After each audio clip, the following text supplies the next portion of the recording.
É bom mais uma vez poder estar com você aqui na série Uma Voz de Esperança, o Conflito.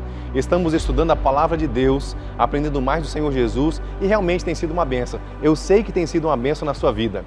Deus a cada estudo tem falado ao seu coração, eu sei disso, porque Ele também tem falado ao meu coração. No episódio anterior nós vimos como nós podemos ter boa saúde e como é necessário ter saúde, não é verdade? Ninguém gosta de viver enfermo. Quem gosta de viver em hospital? Quem gosta de tomar medicamentos? Absolutamente ninguém. No mundo em que nós vivemos, nós vemos tantas enfermidades e a Palavra de Deus, o Manual de Deus, nos ensina o que nós devemos fazer para ter boa saúde. Foi muito bom ter estudado esse tema, não é? Mas hoje nós falaremos sobre um tema também muito importante. Como ser próspero neste mundo? É a pergunta que eu faço para você e o tema deste momento. De que maneira nós podemos ter prosperidade? Você pode orar comigo antes de nós continuarmos esse estudo? Nosso Deus, obrigado porque o Senhor cuida dos teus filhos. De tal maneira que nós estamos aqui mais uma vez, estudando a tua palavra. Por favor, Senhor, fala ao nosso coração mais uma vez. Em nome de Cristo oramos. Amém. A pergunta é exatamente essa. Como ser próspero neste mundo? Em um mundo em que existe tanta ganância, não é? Em um mundo em que as pessoas querem de qualquer forma, até mesmo por meio da depravação muitas vezes, serem prósperas ou ter dinheiro. Muitas pessoas querem ter dinheiro simplesmente porque acham que com esse dinheiro elas terão uma boa vida, serão felizes. Será que isso é verdade?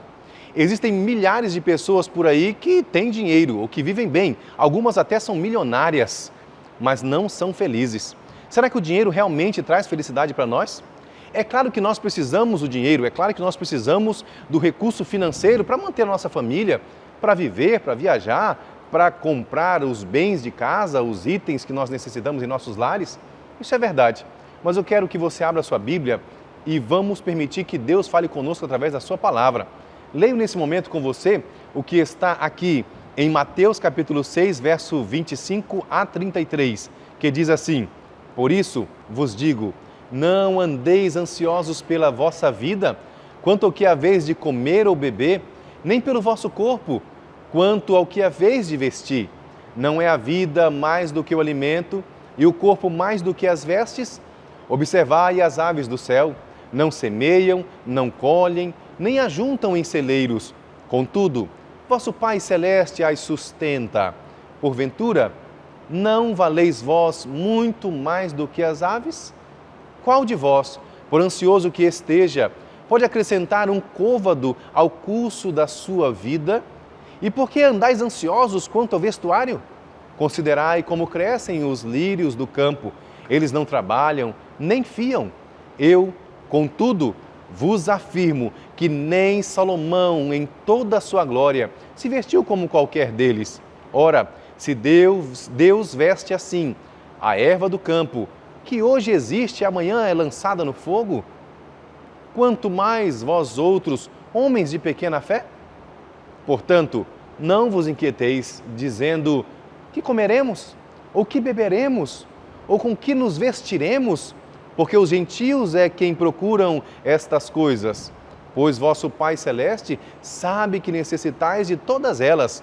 Buscai, pois, em primeiro lugar o seu reino e a sua justiça, e todas estas coisas vos serão acrescentadas.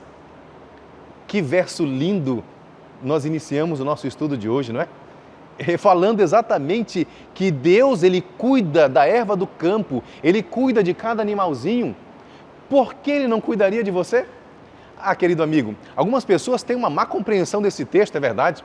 Algumas pessoas pensam que o plano é que você viva uma vida de não fazer nada, ou como nós chamamos, uma vida de preguiça. Claro que não. Deus não chama ninguém, ou Deus não fez ninguém para ser preguiçoso. Nós precisamos trabalhar e trabalhar muito, é necessário nessa vida. Mas tampouco precisamos morrer de tanto trabalhar. Nunca foi o plano de Deus. Ele diz que nós precisamos, em primeiro lugar, confiar nele. O último verso que lemos diz: busque primeiro o reino de Deus. A grande questão é que algumas pessoas colocam os bens desta vida, as riquezas deste mundo, como se fossem algo prioritário em suas vidas. E aí está o grande erro. Tem gente que é tão ganancioso que é capaz até mesmo de matar e até mesmo de morrer pelo dinheiro. É claro que não é necessário. Deus, ele não se agrada disso. Em primeiro lugar, você e eu precisamos colocar Deus em nossas vidas. Ele deve ser o primeiro. Faço essa pergunta para você. Deus é o primeiro na sua vida? O que tem sido colocado em primeiro lugar na sua vida? Você pode responder? Vamos ler mais um texto da palavra de Deus. E eu leio com vocês o que está em Jeremias 27, verso 5, que diz: Eu fiz a terra, os seres humanos e os animais que nela estão, com o meu grande poder e com o meu braço estendido, e eu a dou a quem eu quiser. A palavra de Deus continua nos dizendo que Deus é o dono de todas as coisas. Exatamente. Eu quero dizer para você aqui, olhando nos teus olhos agora, que Deus é o dono de tudo que você acha que é teu. Exatamente. Tudo que você pensa que é teu. Por exemplo, não tem os teus filhos? Sim, os teus filhos. Não, pastor, os meus filhos não. Sim, os teus filhos pertencem ao Senhor. Os bens que você tem, meu querido amigo, pertencem ao Senhor. Ele é dono de todas as coisas.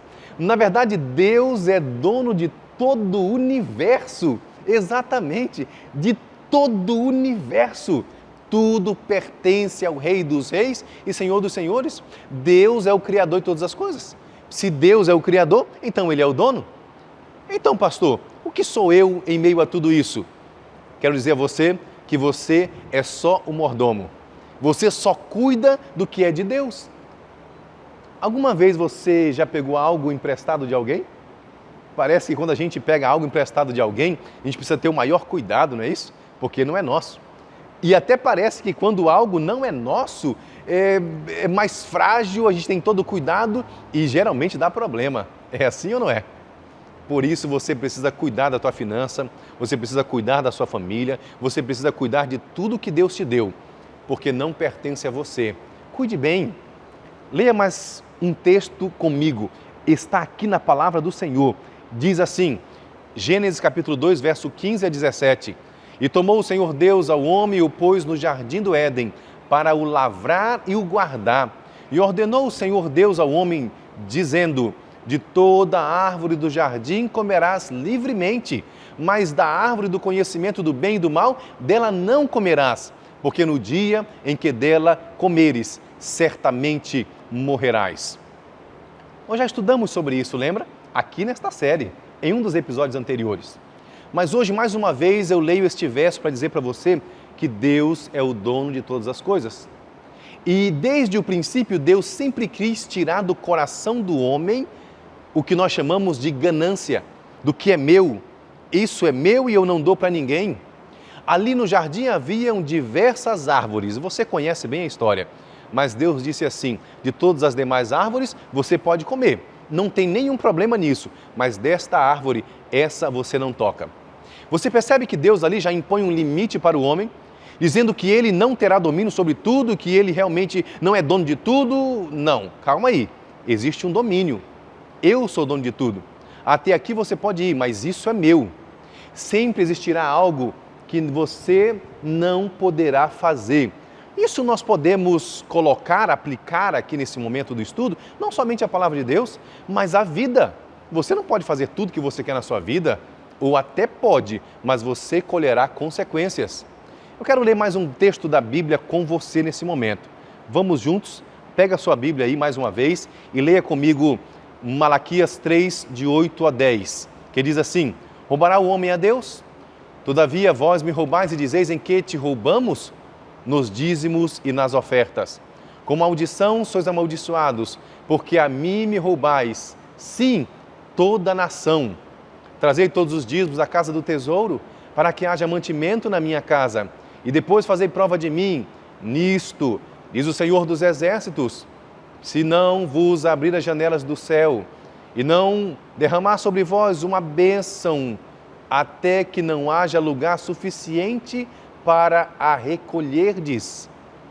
A palavra de Deus, mais uma vez, agora, vem nos trazendo que Deus, Ele disse assim, você agora terá que tirar das tuas finanças 10%. Percebe comigo? No princípio, uma árvore. De todas você pode comer livremente, mas dessa não. Agora, Deus diz para o seu povo, você terá os seus bens, é verdade, não tem nenhum problema. Você pode usufruir dele? Claro que sim, mas 10% não é seu. 10% é meu, diz o Senhor. Mas pastor, por que 10% para o Senhor? Em primeiro lugar, para que o egoísmo ele não floresça e não cresça no meu e no teu coração. Nós precisamos entender que nós não temos domínio, nós não podemos todas as coisas. Deus impõe aí os seus limites. Nós somos orgulhosos muitas vezes e queremos tudo para nós mesmos. Por exemplo, pega uma criancinha pequenininha e aí ela tem ali os seus brinquedos e de repente ela começa a brincar com outras crianças ali na sua casa, no seu quartinho. Mas chega um momento em que ela diz assim, isso daí não, isso é meu. Aí você vê uma grande confusão, não é verdade? Ainda mais essa criança foi criada sozinha e tudo que ela tem é dela, todos os brinquedos é dela. Alguma criança quando pega, começa uma discussão.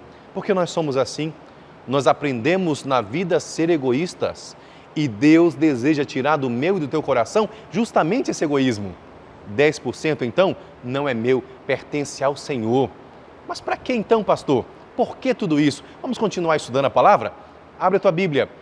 1 Coríntios, capítulo 9, verso 13 e 14. Não sabeis vós que os que administram o que é sagrado comem do que é do templo e que os que de contínuo estão junto ao altar participam do altar? Assim ordenou também o Senhor aos que anunciam o Evangelho, que vivam do Evangelho. A palavra de Deus, muito claramente, nos dá a resposta que nós queremos aqui. Para que então o dízimo, pastor? Por que eu preciso devolvê-lo? A Bíblia é clara ao dizer para nós aqui nesse estudo que os dízimos servem para a manutenção da missão de Deus, para que o Evangelho continue sendo pregado a todas as nações, tribos e línguas. É claro que nós precisamos de dinheiro para pregar o Evangelho. Não que Deus não tenha poder de fazê-lo, se Ele quiser da maneira dele, claro que sim. Ele é Deus, Ele é ilimitado. Mas Deus, Ele quer que nós, seres humanos, participemos da pregação do Evangelho. E através dos nossos dízimos nós podemos ver pessoas entregando a vida a Jesus. Nós podemos ver pessoas se entregando ao Senhor Jesus. Leiamos mais um texto da Palavra de Deus para ficar mais claro para nós ainda. Está aqui em Malaquias 3,10 e diz assim, trazei todos os dízimos da casa do tesouro para que haja mantimento na minha casa. E depois fazei prova de mim nisto, diz o Senhor dos Exércitos, se eu não vos abrir as janelas do céu e não derramar sobre vós uma bênção tal, até que não haja lugar suficiente para acolherdes. Deus tem bênçãos especiais. Exatamente, amigo. Bênçãos especiais para aqueles que são fiéis na devolução dos seus dízimos. Você, será que está me vendo neste momento? Não tem uma dificuldade aí de tirar do seu coração este pensamento de que tudo é meu, me pertence? De doar ao Senhor o que é dele? Hoje o Senhor te faz um convite. Ele diz, olhando nos teus olhos assim, filho, você precisa ser fiel a mim em todas as coisas, inclusive no dízimo. Eu sei que algumas pessoas têm dificuldade, a gente pensa às vezes, não, a dificuldade é para quem tem muito dinheiro. Hoje eu quero te dizer que não é verdade. A dificuldade está no coração de diversas pessoas, ricas ou não. Às vezes é pouco, mas Deus quer que nós sejamos fiéis no pouco também. Sobre a oferta, pastor, a Bíblia fala alguma coisa? Acompanhe comigo, por gentileza. Vamos ler Êxodo capítulo 35, verso 22. Vieram tanto homens como mulheres, todos quantos eram bem dispostos de coração, trazendo broches, pendentes, anéis e braceletes, sendo todos estes joias de ouro. Assim veio todo aquele que queria fazer oferta de ouro ao Senhor. Esse verso está falando exatamente da construção do tabernáculo. O Senhor disse para o seu povo assim, tragam ofertas para que nós possamos construir o tabernáculo de Deus. As ofertas são usadas para a construção. Sim, também. Eu quero deixar algo claro para você. Nós não encontramos nenhum texto na palavra de Deus que diga que nós podemos usar, note bem, dízimos para a construção. Não. Pastor, então você está me dizendo que nós não podemos construir igrejas, templos com dízimos? Não. A Bíblia em momento algum diz isso. Mas, pelo contrário, eram usadas ofertas. E nós vemos no texto que lemos anteriormente, de maneira clara, as pessoas trouxeram, o povo de Deus trouxe. Deus falou, tragam ofertas. E eles trouxeram ouro. A ponto de que ele chegou a dizer assim, já não precisa mais, chega, não precisa mais. Sabe qual é o nome disso? Fidelidade. Nós precisamos ser fiéis a Deus, não somente nos dízimos, mas também nas ofertas. Ser ofertante é abrir o coração para Deus e permitir que a igreja e que a obra continue avançando na pregação do Evangelho. Vamos continuar lendo a palavra. Abra a Bíblia neste momento comigo, por gentileza.